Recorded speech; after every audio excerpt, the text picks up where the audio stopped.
శ్రీ రాజసం వెంకట శివుడు గారి ఆత్మచరిత్రం 28వ భాగం 3/1/2024 నెల్లూరులో వారు ఉద్యోగం చేస్తున్న సందర్భంలో వచ్చిన గాలివాన గురించి ఇప్పుడు చెప్తున్నారు. నెల్లూరు గాలివాన నూతనంగా స్థాపితమైన కళాశాలలో నాకిప్పుడు పూర్తిగా పడునున్నా ఎలాగోలా తీరిక చేసుకొని కథలు వ్యాసాలు రాస్తూనే ఉన్నా. నాకు కావాల్సినంత వ్యవధానం లేకపోవటమే ఆ కాలంలో నేను చిన్న కథలు అల్లటానికి ఒక కారణం కూడా. చిన్న కథలని నేను వాడి రచనల మీద అశ్రద్ధ పూర్ణ వాణ్ణి కాను. కథా చమత్కృతిలో కానీ శైలి సొబగులో కానీ ఏ లోపం కనపడినా దాన్ని తొలగించే వరకు నాకు తోచేది కాదు. మొదటి ప్రతి వ్రాసిన కొన్ని రోజులకు కానీ నా కథ సిద్ధమయ్యేది కాదు. కథ ఎన్ని మార్లు నేను చదివి వ్రాసిన శుద్ధ ప్రతులను నేనే దిద్దుకుంటూ మిత్రులకు చూపి దిద్దిస్తూ ఇలా కథ నునుపుదేలే వరకు దాన్ని సవరిస్తూనే ఉండేవాడు. చిన్న కథకైనా నేను ఇలా పెద్ద పాటలు పడేవాడు. రచయితను వాటి మిత్రులను రంజింపచేయనేరని రచన పత్రికలలో ప్రచురమై రచ్చకెక్కి బాధ్యతారహితులైన పాఠకుల తలకు ఎలా ఎక్కగలవు? పత్రికలలో కానీ పుస్తక రూపంలో కానీ ప్రచురమైన రచన నా సొంత సొత్తు కాదని జనరంజకమైన భాషతో భావంతో విరసిల్లాలని నా మతం. పెద్దలకు పిన్నలకు విద్యావంతులకు విద్యారహితులకు అందరికీ హృద్యమైన కథా సంవిధానంలో చెలగి పెతుక్కు పేలవాలు కాని లలిత పదాలతో కూర్చున్న కథే కథ అని అనుకునేవాడు. వాడుక భాష అని గ్రంథస్థ భాష అని వేదాల భాష పట్ల అంతగా కల్పించుకొన్న వాడిని కాదు. కానీ పలికే పలుకు వ్రాసే వ్రాత చిరస్థాయి కనుక అది ఆకారాన్ని చిత్రించే విషయంలో రచయిత తగిన జాగ్రత్త వహించాలని వ్యాకరణ సూత్రాలు ఉల్లంఘించటం, శృతి కడు ప్రయోగాలు చేయటం వ్రాయసకానిలో పెద్ద లోపాలు. మన జీవిత పద్ధతి వల్ల లోకంలోని నైతిక స్థితికి మన రచనల వల్ల భాషా నైర్మల్యానికి కళంకం ఆపాదిల్లకుండా మెలగటం మానవ ధర్మమని నేను నమ్మాను. ఈ ప్రణాళిక అనుసరించే నేను ఎప్పుడు రచనలు చేస్తూ ఉండేవాడు. నా నియమాలకు వ్యాఘాతం కలగకుండా నాకు సాయం చేసిన మిత్ర బృందానికి నేను ఎప్పుడూ కృతజ్ఞుని. 1927వ సంవత్సరం ప్రారంభంలో నా చిత్రకథామంజరి 2వ భాగం మద్రాసులో ముద్రింపబడింది. దీనిలోనివన్నీ స్వతంత్ర కథలే. ఒకటి ఆంధ్రపత్రిక సంవత్సరాది సంచికలో, మిగిలినవి భారతీ దీనబంధు పుష్కరిణి కృష్ణా పత్రికలో ఇదివరకే ప్రకటింపబడి. ఇదివరకు నేను హాస్యరస కల్పనతో కథారచన చెయ్యల. ఈ పుస్తకంలోని గణేశను బ్రహ్మానందాన్ని కథలు హాస్య రచయిత కనుక ఈ విషయమై నా ప్రయత్నం ఎంతవరకు సఫలమైందో చదువరులు నిర్ణయించగలరు. గోపాలం రావియారాటం బెళ్ళ గన్నేరు పువ్వులో కరుణవరసమే ప్రధానం. బ్రహ్మానందం దేవయ్య శోధనలలో ప్రకృతానికి మన దేశాన్ని కలించే బ్రాహ్మణేతర సమస్య చిత్రించారు. హిందూ ముస్లిం సమ్మేళనాన్ని సూచించేది ముంతాజముత్యం కాకినాడలోని దేశీయ మహాసభ మిషగా కొని అల్లిన ప్రేమ కథ పార్వతి అనుతాం. కేవలం స్వవినోదానికి కల్పించుకున్న చిన్న కథ కళ్యాణ్. మొదటి భాగంలోని కథల్లాగానే ఇవి కూడా వేర్వేరు లక్షణాలు పొందాయి. బెళ్ళగన్నేరు పువ్వు కొత్త రకపు విషాద గాథ అని కొందరు మిత్రుల మతం. పులికోన చివరిలో సూచితమైన దండ కవిల్లాగా తనకు చూపెదరా అని ఒకనాడు ఒక కొత్త మనిషి నెల్లూరులో మా ఇంటికి వచ్చి అడిగాడు. అలాంటి కోరికని తెలియపరుస్తూ నా మిత్రుడు రాసా గిడుగు రామ్మూర్తి పంతులు గారు నాకు ఒక లేఖ రాశారు. కథా చమత్కృచేత చదువరులను మోసగించటే రచయిత ఉద్దేశం కనుక మిమ్ము మోసగించిన నా గెలుపుకు సంతసించాను అని స్నేహితుడు రామ్మూర్తి గారికి నేను ప్రత్యుత్తరం ఇచ్చా. దేవయ్య శోధనకు రాసి బ్రాహ్మణేతర రక్షక అనేకడి కందులీగ గల గుమిని కదుల్చుతున్నానని నా మిత్రులు కొందరు భయపడ్డా. కానీ ఆ కథలో బ్రహ్మానందంలో వారి సందేహాలు వలయ సమాధానాలు కూడా ఉన్నాయి. సద్భావం కల రచయిత ఎప్పుడూ పక్షపాతి బుద్ధి పొందడు. లోక విశేషాల్లోని సత్యాన్ని ప్రదర్శించడమే అతని పని. కాని క్షణభంగురమైన జాతి మత విశ్వేషైషమ్యంతో అతని జోక్యం లేదు. పార్వతి అనుతాపం రచనా చమత్కృతిలో భాషా సౌష్ఠవంలో నా రచన అన్నిట్లో కూడా గొప్పదని నా అనుంగు మిత్రులు అంటూ ఉంటారు. ప్రేమాతిశయముల పెంచిన మమ్ము దుఃఖ వారిధియందు తోచి తానైదు వంచరములకి జీవము వాసి దేవిక జగిన మా చిన్ని పాపనికిది ఇడుదు. ఇలా అంటూ నేను ఎవ్వని అకాల మరణం వల్ల జనించిన అపార దుఃఖం ఉపజింపజేసుకొని నా చేత ఈ కథలు అయ్యాయో ఎవ్వాడి జీవిత స్మరణమే ఇటీవల నా చేత విరచితమైన చెట్టి కథలకు సందర్భాలు వెలయించాయో, అకాల మృత్యువాత పడిన మా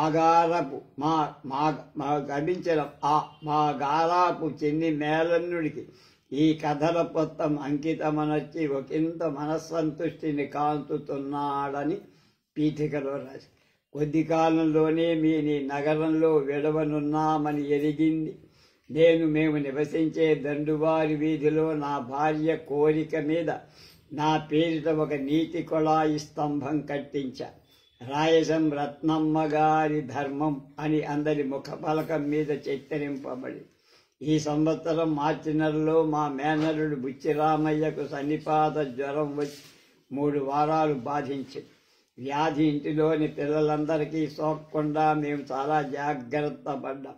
దంపతులు ఇద్దరు రాత్రులిద్దరు కట్టిపెట్టి రోగికి పరిచర్యలు చేశాం. దైవానుగ్రహం వల్ల ఋషి సదృశైన శ్రీరుడైన శ్రీ మాతులుల్లా వైద్య శిఖామణి వైద్య ప్రభావంలో రోగి 1 నెలలోనే పరిపూర్ణ ఆరోగ్యవంతుడయ్యారు.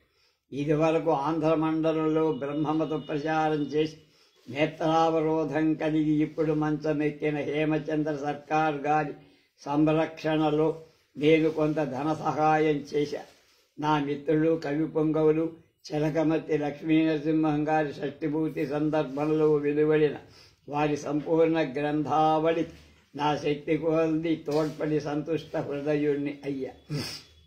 ఈ సంవత్సరం వేసవి సెలవుల్లో వెలిచేరులో మా బావమర్ది ఇంట జరిగిన 2 శుభకార్యాల్లో ఒకటి జబ్బుపడి లేచిన బుచ్చిరామయ్యకు ఉపనయన ఉత్సవం.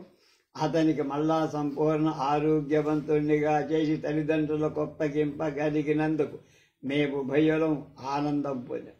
ఆ వేసవిని నా భార్య కొండా వెంకటప్పయ్య గారి పత్ని పుత్రికలతో బెంగుళూరు వెళ్ళి చల్లని ప్రదేశంలో కాలం గడిపింది. నేను మా తమ్ముడితో అతని పిల్లలతో భీమవరంలో ఉండి అక్కడ మా సోదరులు కట్టుతున్న కొత్త ఇంటి పనులు పూర్తి చేయిస్తున్నాం. ఆ సంవత్సరం విజయదశమి నాడు గృహప్రవేశం జరిగింది. ఆంధ్ర విశ్వవిద్యాలయం వారిప్పుడు తమ పరీక్షలు చేయతోడకి ఇంటర్మీడియట్ పరీక్షలో ఆంగ్ల సాహిత్యంలో నన్నొక ముఖ్య పరీక్షకుడుగా ఎగ్జామినర్గా తీసుకున్నారు.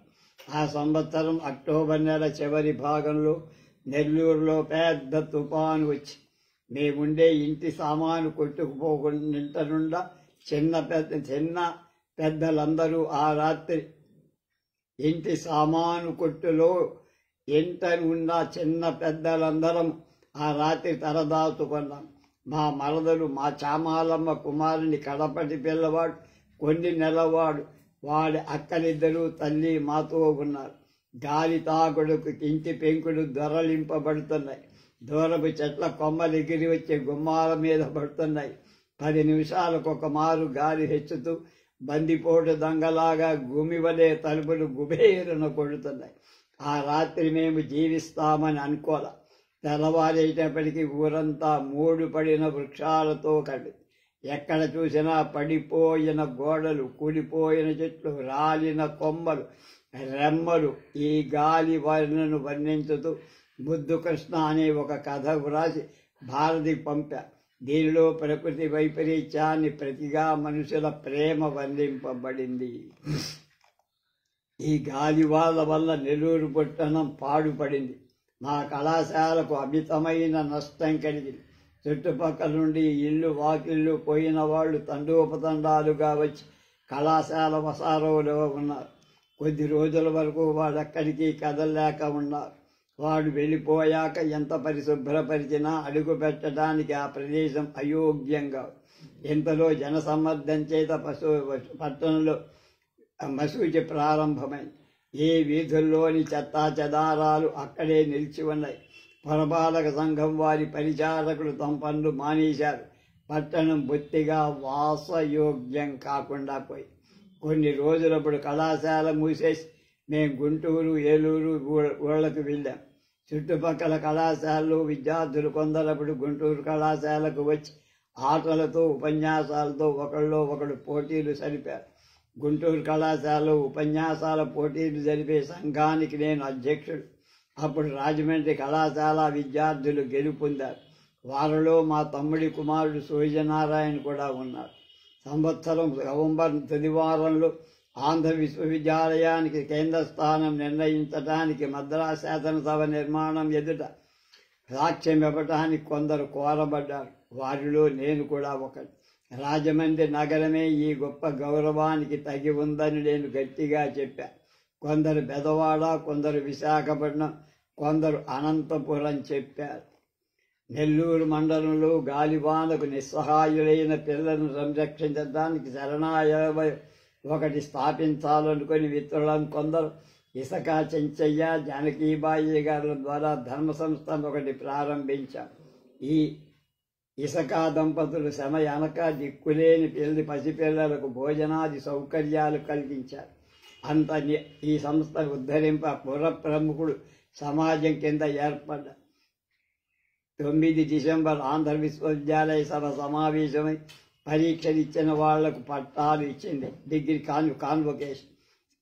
గవర్నర్ గారు అధ్యక్షుడు రఘుపతి వెంకటరాయ నాయుడు గారికి డాక్టర్ బిరుదు ఇవ్వబడని బందర్ నోబెల్ కళాశాల అధ్యక్షుడు జాన్ స్టన్ దొర ఆంగ్లంకు వేదం వెంకటశాస్త్రి గారికి కళాప్రపూర్ణ బిరుదు ఇవ్వాలని ఆంధ్రలో నేను ఆ సమయంలో ఉపన్యాసం చేశాం.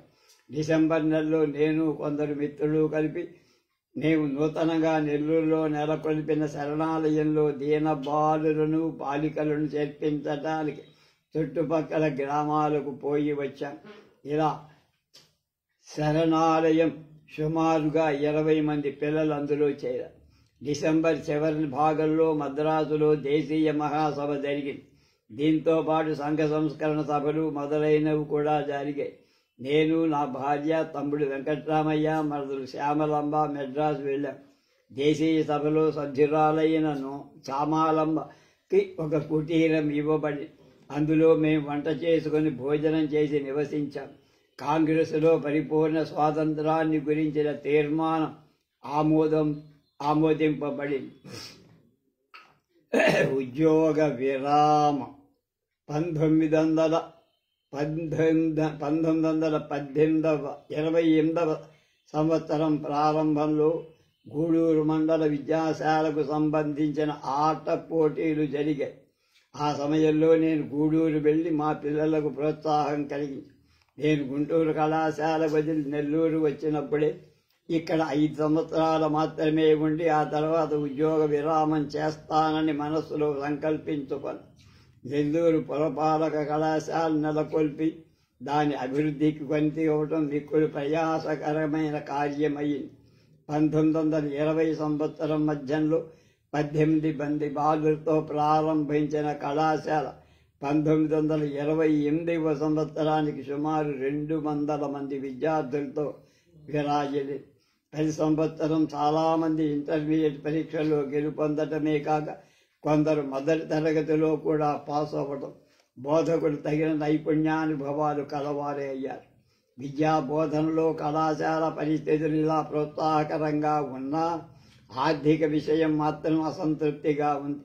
కళాశాలకైన వ్యయంలో విద్యార్థుల జీతాలు పోగా మిగిలిన దానిలో కొంత దొరతనం వాళ్ళు తక్కింది కళాశాలాధిపతి శ్రీ వెంకటగిరి రాజా గారు ఇవ్వాలి. కళాశాలకు ఏటేటా కావలసిన పుస్తక పరికరాదుల వ్యయంలో కొంత గవర్నమెంటు మిగిలింది రాజా గారు ఇవ్వాలి. ఇలా క్రమంగా జరిగితే కళాశాలలోని పని సరిగా నడవకు. దొరతనం అంటే గవర్నమెంట్ ఇచ్చే డబ్బు సంవత్సరాంతానికి కాని రాదు. రాజాగారి పెట్టుబడి మాత్రం నెల నెలా సరిగా వస్తే గాని ఉపాధ్యాయులకు నెల జీతాలు సక్రమంగా ముట్టవు. జీతాలు సరిగా లభించని ఉపాధ్యాయుల చేత సేవకుల చేత పనులు చేసుకోవడం అంత తేలిక కాదు. మేము ఎన్ని మార్లు మరలిడినా సకాలానికి ఉపాధ్యాయుల జీతాలు అందచేసే విషయమై కళాశాల పాలక వర్గం వారు రాజాగారు ఉపేక్ష చేశారు. ఇది కాక కళాశాలకు శాశ్వత సంస్థగా నిలపకోరారంటే దానికి కావలసిన మూలధనం కూడా కావాలని, అందులో BA తరగతులు కూడా చేర్పించాలని రాజావారికి చాలాసార్లు చెప్పాం. ఈ రెండూ తమకు సమ్మతమే అని రాజాగారు చెప్తున్నారు, కానీ ఆ అమలు మాత్రం జరగట్ల. ఈ రెండు మార్పులు కలిగిన కళాశాలకు స్థిరత్వం ఏర్పడదనే సువార్త వినడ వెంటనే ఉద్యోగ విరామం చేయన్నాడని నిశ్చయించుకున్నా. నేను సంవత్సరాలు ఇలా లెక్క పెట్టుకుంటున్నా కళాశాల ఆర్థిక పరిస్థితుల్లో మాత్రం మార్పేమీ రాల.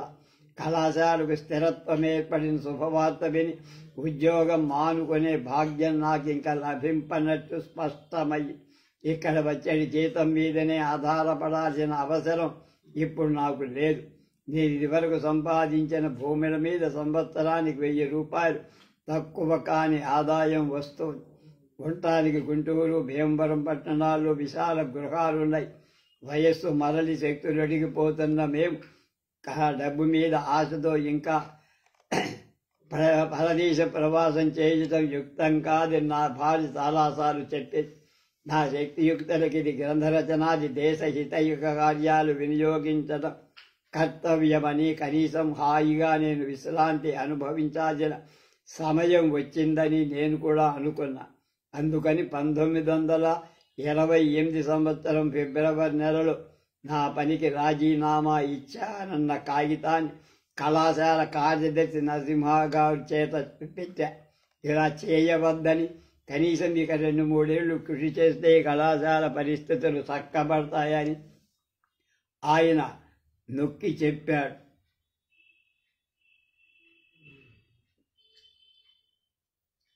ఉద్యోగ విరామమే నాకు వాంఛనీయమని నేను గట్టిగా చెప్పా.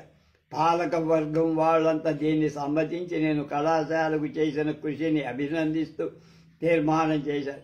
అప్పుడు మే 1వ తేదీ నేను కళాశాల అధ్యక్షత భారాన్ని కార్యదర్శికి అప్పగించి నా సామాన్లు, పుస్తకాలు రైల్లో పంపేసి సకుటుంబంగా గుంటూరు బయలుదేరా. జూలై నెలలో నేను మళ్ళా నెల్లూరు సందర్శించి అప్పుడు సెలవుల్లో జీతం తీసుకోవడం, కళాశాలాధికారులిచ్చే విందు ఆరగించడం, విద్యార్థులు ఇచ్చిన విజ్ఞాన పత్రాన్ని అందుకోవడం నేను జరిపిన కార్య ప్రణాళిక. 8 సంవత్సరాలు ఈ పురంలో నివసించి కన్న బిడ్డల్లాగా ప్రేమతో ఈ కళాశాలను పెంచి ఇప్పుడు నేను విశ్రాంతి తీసుకుంటున్నా. నా శరం నుండి హిమాలయ పర్వతాన్ని పోలిన ఒక మహాభారం తొలగిందనే ఆనందం అంతే. దైవానుగ్రహంలో 32 సంవత్సరాలు ఉపాధ్యాయుడిగా ఉండి న్యాయపథం వదలకుండా నా విద్యుక్తాలు నెరవేర్చి ఇంతకాలానికి విశ్రాంతి తీసుకుంటానని నేను అమితానంద భరితుడయ్యా. 100 రూపాయల మోసవేతంతో కూడిన కళాశాల ఆధిపత్య, ఆ ఉన్నత పదవికి అనుబంధంగా ఉపవేతనాలు, గౌరవోద్యోగాలన్నీ అంతరించాయని నా మనస్సునకు ఇప్పుడు ఆనందం అంత కూడా లేదు. రణరంగంలో పోరు సర్పి వచ్చిన సైనికుడిల, రంగస్థలంలో నాట్యం ముగించిన పాత్రల నా విద్యాబోధక వృత్తి కార్యకలాపం ఇంతటితో సంతృప్తంగా పూర్తి చేశానని మాత్రం నేను ఆనందపడ్డా. నా విద్యుక్తాలు నేను ఎలా నెరవేర్చాను, చెప్పట కంటే నా విద్యా బోధన లాభం పొందిన శిష్య సముదాయం నిరంతర నా క్రియాకలాపాలు సాక్షీభూతులుగా ఉన్న సోదర బోధక వర్గం వాళ్ళు ప్రస్తావించడానికి అర్హులు. దైవముఖం చూసే నా పనులు నెరవేర్చారని నా విశ్వాసం. నా విద్యా విషయకమ కృషి ఈశ్వరార్పితమగుగా. స్వాగత పత్రికలు, వీడ్కోలు వాక్యాలు భావోద్రేక పూరితాలవటం చేత ఉత్ప్రేక్షాది అలంకారాభూయిష్టంగా ఉంటాయి. అయినా ప్రయాణికి ఇంటివారి సాగనంపు పలుకులు అనేకసార్లు జ్ఞాపకానికి వచ్చి యాత్రలో ఉత్తేజంగా ఉంటుంది కదా. నా నెల్లూరు విద్యార్థుల వీడ్కొలుపు సందర్భంగా చదివిన పత్రాలలోని వాక్యాలు, పద్యాలు నాకు ఈ స్మరణకు వస్తున్నాయి. పొగడ్తలకు అన్ని విధాలుగా ఒకళ్ళ దూరస్థుడైన కావాల్సిన వాడినయ్యి వాళ్ళ పలుకుల కొన్ని ఇతను ఉదాహరించడం నా అహంభావత్వాన్ని చదువులు మన్నింతులుగాక. ఈ చిన్ని సంస్థను, కళాశాలను ప్రోచుటకై మీరు శక్తివంతం లేకుండా పాటుపడ్డారు. మీ వివేక దాక్షిణ్యాల చేత మా భక్తి ప్రేమాలు మీరు పొందారని చెప్పడంలో అతిశయోక్తి లేదు. మీ సునిశిత బోధనం, మీ సులభతర ప్రసంగాలు, మీ సరస పచోధోరణి మేమెన్నడూ మరవలేం. మీ నిరాడంబర నియమబద్ధ జీవితం, విద్యుక్తాలలో మీరు కనపరిచిన సద్భావ సదుత్సాహాలు మాకు ఆదర్శప్రాయాలు. మీరిప్పుడు ఈ కర్మకాండ విడిచి మహాజ్ఞానులలాగా సాంఘిక సాహిత్య విషయాల్లో పాల్గొనడానికి, ఈశ్వర ధ్యాన తత్పరులు అవడానికి విశ్రాంతిని తీసుకుంటున్నారు. మీకు చిర ఆయు ఐశ్వర్యాలు, ఉత్తమోత్తములలో విజయాన్ని ప్రసాదింపవా దేవదేవుణ్ణి సవినయంగా ప్రార్థిస్తున్నామని వాడు ఇచ్చిన వీడ్కోలు సందేశం. నీ యొజ్జన పుటింపు, నీ భాషణపు సొంపు ప్రియమారనిటు విస్మరింతుమయ్య. నీ క్షమాతిశయంబు, నీ శాంతభావంబు ప్రియమారనిటు విస్మరింతుమయ్య. నీ ధర్మ నిరతియు, నీ శిష్య సంప్రీతి ప్రియమారనిటు విస్మరింతుమయ్య. నీ బోధమహిమంబు, నీ న్యాయహిత దృష్టి ప్రియమారనిటు విస్మరింతుమయ్య. ఎట్టి వేళలకినుక ఇంతేని లేక మా వసంగుల క్షమించి మమ్ము బ్రోచ్ వర గురుని నిన్ను మేమెట్లు మరతుమయ్య. రాయసం వెంకట శివుడ రమ్య యేసుడా.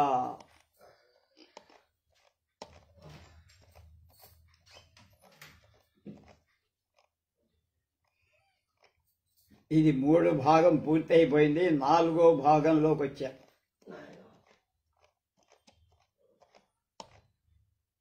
విశ్రాంతి దశ, మొదటి తొలి దినాలు. నేను విశ్రాంతి తీసుకోవడానికి కొంత ముందుగా శ్రీమతి కమలాబాయి చటోపాధ్యాయ గారు నెల్లూరుకు వచ్చారు. ఆమె మా మాల మీదనే ఉంది. ఆమె ఉపన్యాసం వినటానికి కళాశాల భవనానికి కూడిన మహాసభకు నేనే అధ్యక్షతని. కమలాబాయి తీవ్రమైన వక్తీకరణని ఆ సమయంలో అర్థం చేసుకున్నాను. గుంటూరు ప్రవేశించిన దినాల్లోనే బెదవాడులో అతి వైభవంగా శ్రీ దేశోద్ధారక కాశీనాథి నాగేశ్వరరావు పంతులు గారి భవనం, వారి ప్రియపుత్రిక మహోత్సవం జరిగింది. నాకు ఆహ్వానం రావటం చేత అక్కడికి ఒకనాడు వెళ్ళి విందారగించి పంతులు గారిని అభినందించి వచ్చా. ఆ రోజుల్లో ఎన్నిసార్లు పంతులు తెచ్చి వారి పెండ్లి పందిరిలో అతిథులు భుజిస్తూ వచ్చారు. నాతో కూర్చుండి వాళ్ళే 1000 మంది ఉంటారు. మాకు ఆ సమయంలో వడ్డింపబడిన పిండి వంటలకు మితే లేదు. సాయంకాలం సంగీత సభలు జరిగాయి. నాగేశ్వరరావు పేరు దేశంలో వితరణకు పర్యాయ పదమే అయ్యింది. ఈ వేసవికి మేము భీమవరానికి మా తమ్ముడి ఇంట్లో వెళ్ళాం. అప్పుడు గుంటూరులో కొన్ని మహాసభలు జరిగాయి. గ్రంథాలయ సభకు చెన్నాప్రగడ భానుమూర్తి గారు అధ్యక్షుడు.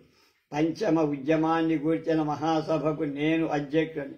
సభలు తర్వాత భానుమూర్తి గారితో కలిసి ఏలూరు ద్వారా భీమవరం వచ్చి 1928 సంవత్సరం వేసవిలో మా తమ్ముడి పుత్రులో నరసింహం సూర్యనారాయణుడు BA పరీక్షలో, సుబ్బారాయుడు ఇంటర్మీడియట్ పరీక్షలో కృతార్థులయ్యారు. మొదటి 2 BAలకు, 3వవాడు BA పరీక్షకు చదవడానికి నిర్ణయించుకొని వాళ్ళని మెద్దరాన్ని తీసుకొని పోయి కళాశాలలో చేర్చింపబడి మా తమ్ముడు నన్ను కోరాడు. మేము బయలుదేరాం. రైల్లో మేనలుడు జనార్దనం మమ్మల్ని కలిశాడు. వాడికి కూడా వెలివేటి నరసింహానికి MLP తరగతిలో నా ఎల్ఎంపీ తరగతిలో నా ప్రయత్నం చేత ప్రవేశం దొరకటం చేత వాడు కూడా మాతోనే మద్రాసు బయలుదేరాడు.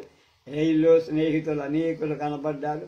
మెడ్రాసు లయోలా కాలేజీలో సుబ్బారాయని, న్యాయశాస్త్ర కళాశాలలో వాడి సోదరులను, రాయపురం వైద్యాలయంలో జనార్దనాన్ని ప్రవేశపెట్టి లయోలా కళాశాల కంటిలో ఉండే అంటే దగ్గరలో ఉండే భోజన వసతి గృహం తమ్ముడి కుమారులు ముగ్గురికి భోజన వసతి కలిగించి నేను నెల్లూరు వచ్చా.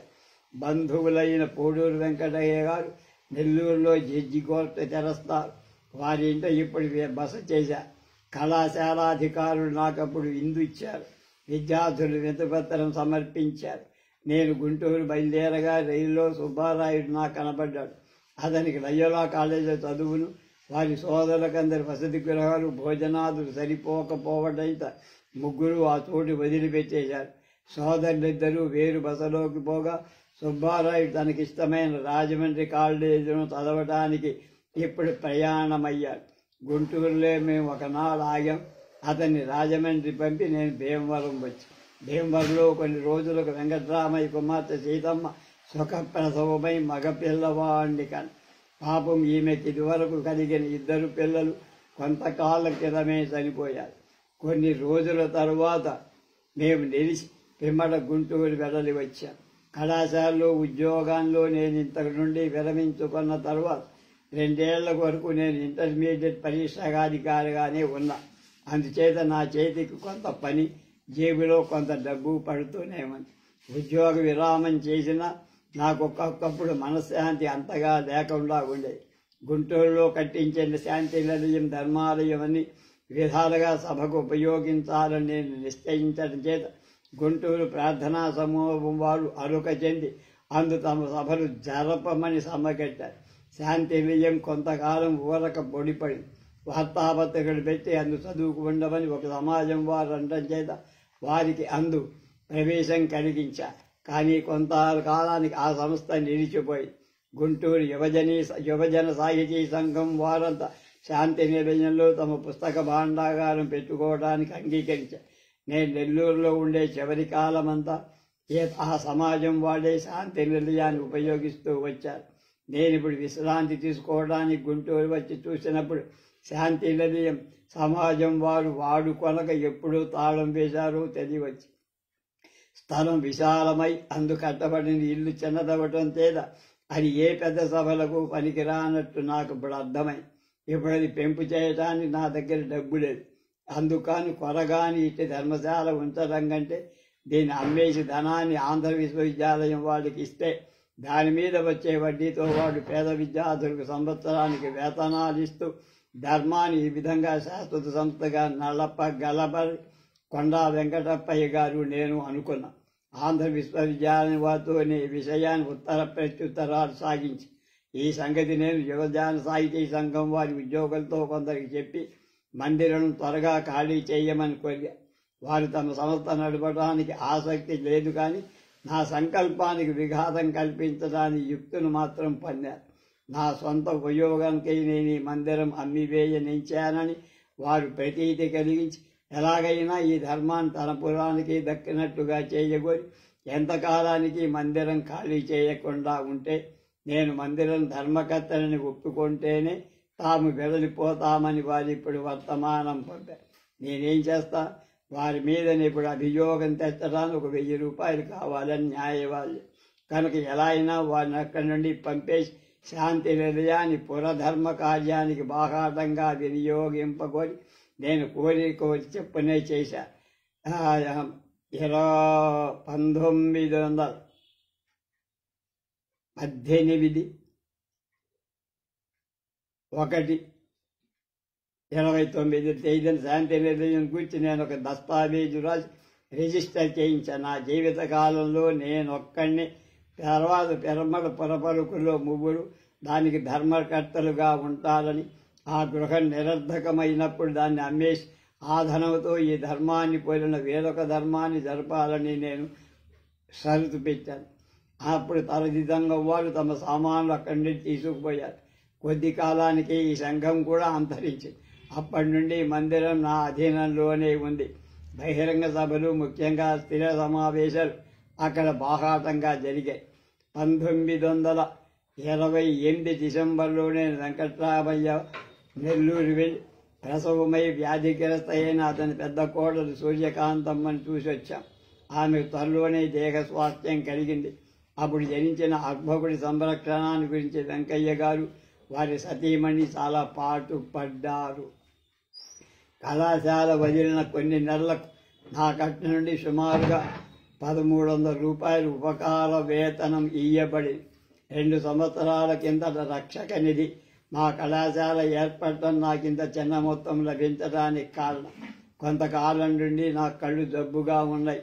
ఎన్నిసార్లు కళ్ళజోళ్లు మార్చినా నాకు లాభం కలగల. 1928 డిసెంబర్ చివరి రోజుల్లో నేను మెడ్రాసు వెళ్లి వైద్యాధికారి ముత్తయ్య గారి కళ్ళును చూపించా. కళ్ళలో పొరలు పెరుగుతున్నాయని చెప్పి కొత్త సులోచనాలిచ్చారు. నూతన పరిస్థితులు. మా పెద్ద మేనత్త భద్రమ్మ గారి మనవడు, మా తమ్ముడు వెంకట్రామయ్య బావమ్మరది, మా బాల్యమిత్రుడు అయిన మంత్రిరావు వెంకటరత్నానికి ఆరోగ్యం చెడిందని తెలిసి 1929 సంవత్సరం ప్రారంభంలో భీమవరం వెళ్ళి అక్కడి నుండి తణుకు వెళ్ళా. మా తమ్ముడు అక్కడనే కొన్ని రోజులుండి రోగిని కనిపెడుతున్నాడు. ఆ ఫిబ్రవరి నెలలో వెంకటరత్నం చనిపోయాడు. పాపమతను తన తోడల్లుడి కుమారుని దత్త చేసుకొని 1 సంవత్సరం కూడా కాల. మంచి భూవసతి, ధన గృహాదులు కలవాడయు వీటిని అనుభవింక నడి వయస్సులోనే అతడు మృత్యువాత పడ్డాడు. రాజమండ్రి బోధనాభ్యసన కళాశాల పాఠమిత్రుల విద్యార్థుల సమావేశంలో నేను అధ్యక్షత వహించా. ఆ ఏప్రిల్ నెలలో వియ్యమ్మ గారి భూముల విషయమై మేమిద్దరకు వేసిన వ్యాజ్యం నరసాపురం న్యాయస్థానంలో మా పక్షానికి, అంటే మేము విజయం పొందాం. అప్పుడు న్యాయాధిపతి తీర్పుని బట్టి ఆ వేసవి రేలంగి 17 భూముల 17 భూములు మేము స్వాధీనపరుచుకొని కొత్త వాళ్ళకి కవుళ్ళకి ఇచ్చాం. మా చిన్ననాడు మా అనుభవం నుండి తొలగిపోయిన భూములు మళ్ళా 1/2 శతాబ్దం తర్వాత మా వశమయ్యాయి. మాకు ఆనందంగా. 29 సంవత్సరం వేసంగిని మేము భీమవరంలో మా కొత్త ఇంట్లో మేము నివసించాం. నా భార్య, చెల్లెలు అంత గుంటూరు వెళ్ళారు. నేను పొలం పని చూడటానికి భీమవరంలోనే ఉన్నా. భీమవరం ప్రాంతం భూములకు తరచుగా పాటి మట్టి వేయాల్సి ఉండటం చేత అప్పుడు చాలా డబ్బు ఖర్చు చేసి నేను పాటి పెరడు ఒకటి ఆ గ్రామంలో కొన్నా. వేసవి చివరిలో నేను మళ్ళా గుంటూరు వచ్చా. ఇంటి మరమ్మతులు చేయించుకుంటూ విశ్వవిద్యాలయ పరీక్షా కార్యాలు నిర్వహిస్తూ కాలం గడిపా. తీరిక సమయంలో చిన్న కథలు రాస్తున్నా. మా గుంటూరు గృహానికి ముందు చప్టానొకటి కట్టించా. దీనివల్ల మా ఇంటి విరివి సౌందర్యం బాగా పెరిగింది. పాదులు, మొలకలు పెట్టడం చేత పెరడు దర్శనీయంగా ఉంది. ఇంటి ముందరి బాట మరమ్మత్తు చేయించి దానికి ఇరువైపులా మొండ్ల తీగలు వేయించేత పశువులు ప్రవేశించటానికి వీలు లేకుండా 1929 డిసెంబర్ నెలలో మా పెద్ద తండ్రి కుమారుడు వీరభద్రుడి 3వ కుమారుడు కంగన్న పెళ్లికై ఏలూరు వెళ్ళాం. అక్కడి నుండి మేము వేరుచేరు వెళ్ళి మా బావమధ్య 2వ కుమారుడు బుచ్చిరామయ్య వివాహానికి పడవ మీద ఆలమూరు వెళ్ళాం. పెళ్లి లగ్న సమయంలోనే అజీర్తి ప్రకోపం చేత తల తిరిగి నేను కింద పడ్డా. అయినా 1 నిమిషానికే నాకు స్పృహ వచ్చింది. ఆ పెళ్లిలో కొందరు పేత నేస్తుల దర్శనం నాకు సంప్రాప్తమై 1930 సంవత్సరం ఫిబ్రవరిలో నాకు నెల్లూరు కళాశాల అధ్యక్షుడైన మామిడిపూడి వెంకటరంగయ్య గారి నుండి ఆహ్వానం వచ్చింది. ఆ కళాశాల విద్యార్థి సంఘం వారి వార్షిక సభకు నేను అధ్యక్షత వహించా. నెల్లూరులోని మిత్రులు, తోడి ఉపాధ్యాయులు చాలా సంతోషం పడ్డారు. ఆ సంవత్సరం మార్చిలో మా చెల్లెలి కుమారుడు జనార్దనుడికి మా తమ్ముడు కృష్ణమూర్తి 4వ కుమార్తె మాణిక్యామనిచ్చి పెళ్లి చేశారు. ఆ సమయంలో కృష్ణమూర్తి కుమారుడు బాలసూర్యానికి ఉపనయనం కూడా జరిగింది. 12వ తేదీ ఏప్రిల్ కొల్లూరులో పాఠశాల విద్యార్థి సంఘం వారి సభకు నన్ను అధ్యక్షుడిగా చేశారు. విద్యా బోధనకు ముఖ్య విధుల గురించి నేను ఆ విషయంలో అక్కడ ప్రసంగించా. కాశీనాథుని నాగేశ్వరరావు గారితో మాట్లాడుతూ నేను ఒక మాసపత్రిక ప్రకటించాలనుకుంటున్నానని చెప్పగా, అలా చేయుట కంటే తమ పత్రికలైన భారతి, ఆంధ్రపత్రికలో ఏ ఎన్నికైన కథావ్యాసాలైనా వ్రాయవచ్చునని చెప్పారు. అందువల్ల నేను అప్పటి నుండి కొన్ని నెలలు ఆంధ్రపత్రిక కథలు వ్రాస్తూ వచ్చా.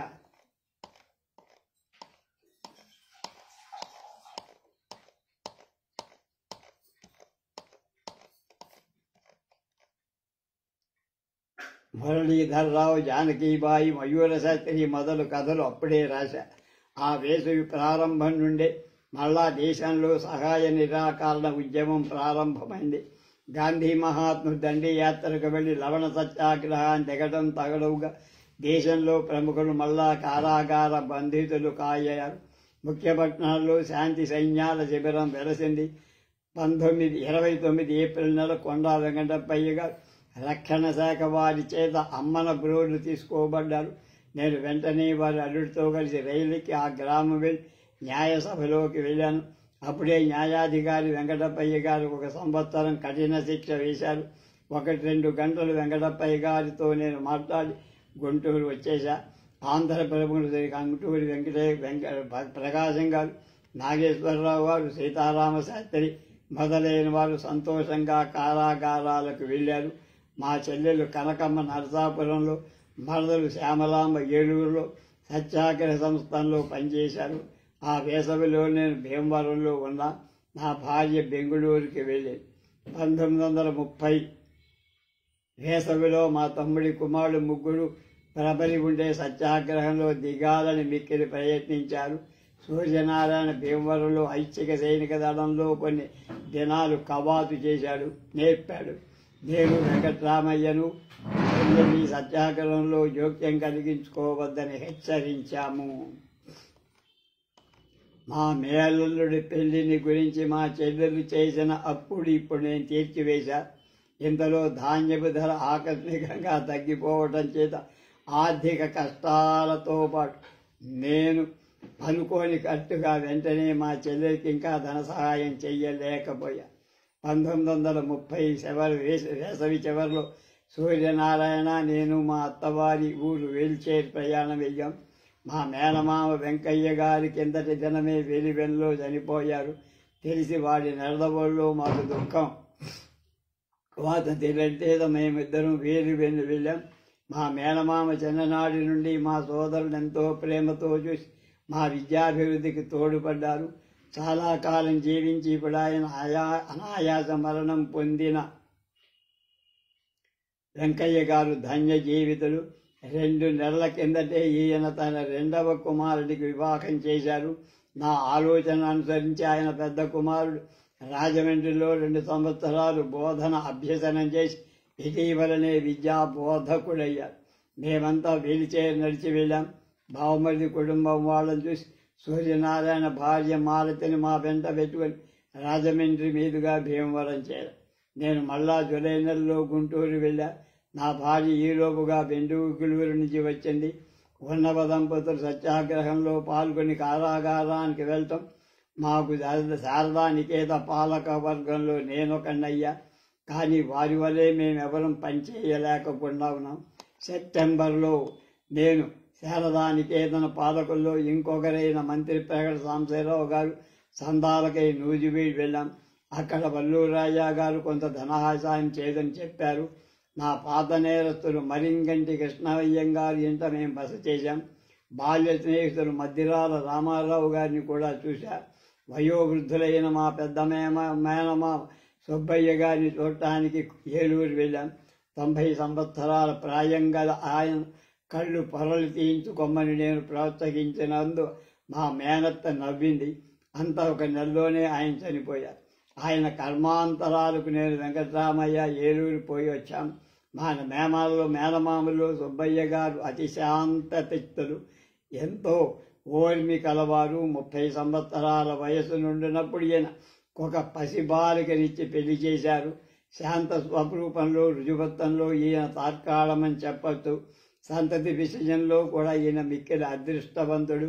వీరికి 4 కుమారులు, 3 కుమార్తెలు, అందరూ బుద్ధిమంతులు. ఈ సంవత్సరం అక్టోబర్లో మా తమ్ముని కుమారుడు నరసింహం బిఎల్ పరీక్ష ఇచ్చి మెడ్రాసు నుంచి సతీసులో గుంటూరులో మా ఇంట కొన్ని రోజులు మాకు ఆనందం కలిగించాడు. అతని పిల్లవాడిని ఆ పేరుతోనే పిలుస్తున్నారు. వాడికి మా తమ్ముడి దగ్గరలాగానే నా బుద్ధ చనువు బాగా కుదిరింది.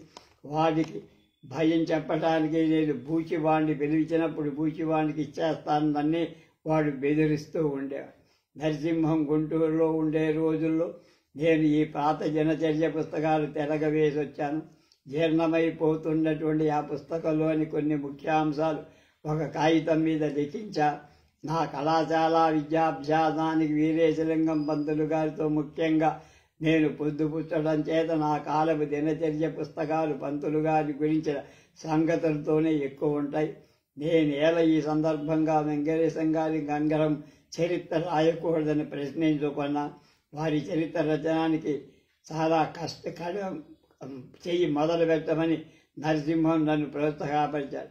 అది కారణంగా నేను పట్టుదలతో పంతులు గారి చరిత్రం రాయటం మొదలుపెట్టి పంతులు గారు నాకు రాసిన జాబులు ఇద్దరం కలిసి ప్రచురించిన సత్య సంబద్ధని జనానా పత్రికల వెనుకటి సంపుటాలు నా దగ్గర ఉన్నాయి. వీరేశలింగం గారి స్మృతి నేనంత వ్రాయదొలగా మొదలుపెట్టి ఇంతలో అప్పుడే కారాగార విముక్తలే నాగేశ్వరరావు గారు నేను పెదవాడు వెళ్ళి ఒకసారి చూసి ప్రసంగ సందర్భంలో నేను వ్రాస్తున్న వీరేశలింగ స్మృతిని ఈ భారతీయ పత్రికాముఖంలో ప్రతి మాసం ప్రకటిస్తారా అంటే వేరే పుస్తక రూపంలోనే దాన్ని ప్రకటిస్తామని వారు ప్రత్యుత్తరమిచ్చారు. అందువల్ల వెంటనే పుస్తకం రాయటానికి మొదలు పెట్టా.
స్వస్తి.